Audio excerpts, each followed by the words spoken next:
All right, chapter 41. Dr. Pepper can ruin everything. I had tried Dr. Pepper once before when Billy and me were with Dad. Dad had a whole bunch of Dr. Peppers in his camper. A whole bunch. Like 30 maybe. After a couple of weeks, we were parked at a rest stop near Lake Mead in Nevada, and Dad was looking between a trail map and his computer and grumbling to himself. Dad, can I have a Dr. Pepper? I asked. Billy and me were playing Go Fish for the thousandth time. Go Fish is like only fun for the first 5 times you play. But when we're with Dad, she always wanted to play because I let her win. Dad didn't say anything.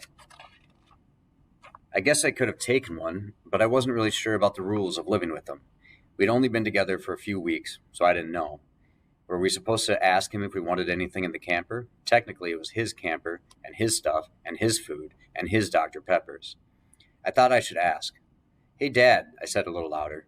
Can I have one of your Dr. Peppers? Go fish, said Billy. I picked an angelfish. Dad, I said. What? He looked up at me like he couldn't quite remember who I was. His eyes were all bloodshot. I didn't think he'd slept much the night before. Can I have a Dr. Pepper? I asked him again. Fine, he said, looking back down at his computer. Quit bugging me.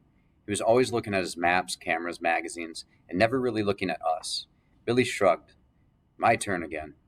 I pulled a can out from underneath the sink and flipped it open with a loud hiss. The bubbles burned my nose. Do you have any pool sharks? Asked Billy. I sat down and flipped over my cards.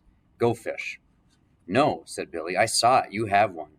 She grabbed my cards, knocking Dr. Pepper all over the camper floor, and all over my feet, and all over some magazines sitting in a box.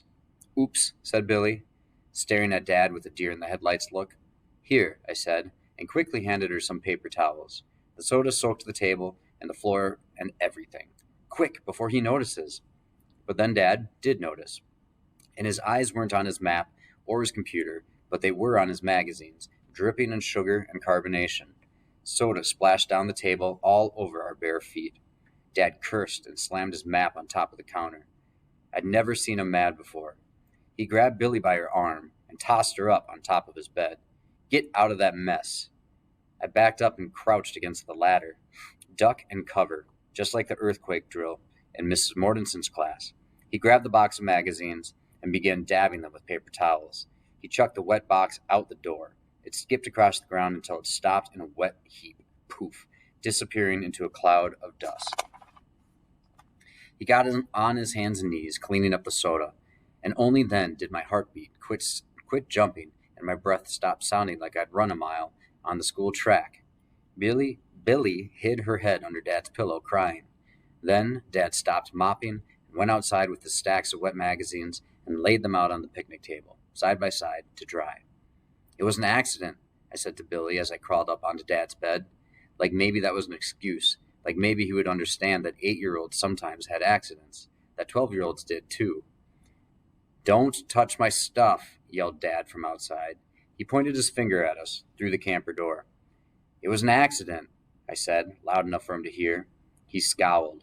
Billy just stared. What's wrong with her? He asked, coming closer to the door. Nothing. Billy's eyes got real big, and she hunched down in the pillow, watching and waiting for something. Maybe still waiting for the dad we'd always wanted. This is what I should have said to him. 1, what's wrong with you? And 2, why did you even come back? Dad turned away from us and snapped open a map. That's when I felt it. The stuff we didn't talk about, heating up inside me. Hot equals me. Hot equals Billy. Hot equals him. Everything felt too hot, like how magma covers the earth. Super hot, infinitely hot, over 1,000 degrees, I bet. Last year, during 6th grade science, Mrs. Mortensen talked about plate tectonics. I liked that word, tectonics. Sometimes I said that word over and over again. Sometimes it made me feel better. Mrs. Mortensen said San Diego was on the San Andreas Fault, where 2 plates banged into one another. An earthquake could happen any minute if the plates moved. Everyone was waiting for the big one. But it hadn't happened yet. So we practiced being safe, just in case. When the bell rang really loud, we got under our desks, or we stood in the doorway, or if we were outside, we had to stay away from tall trees and from electrical lines. We practiced duck and cover. 1, crouch down. 2, head down. 3, hands overhead. 4, wait for the shaking to stop. But what were we supposed to do if the earth cracked open right underneath us? Then what? Mrs. Mortensen never answered that question. That day, in the camper, we were like the earth's crust, Billy, me, and Dad. And everything we didn't say was hot, just like the 1,000,000-degree molten magma. And right then, I could feel the plates moving, slow and soft, making us bump into one another. I had wanted to whisper to Billy, duck and cover, but it was too late.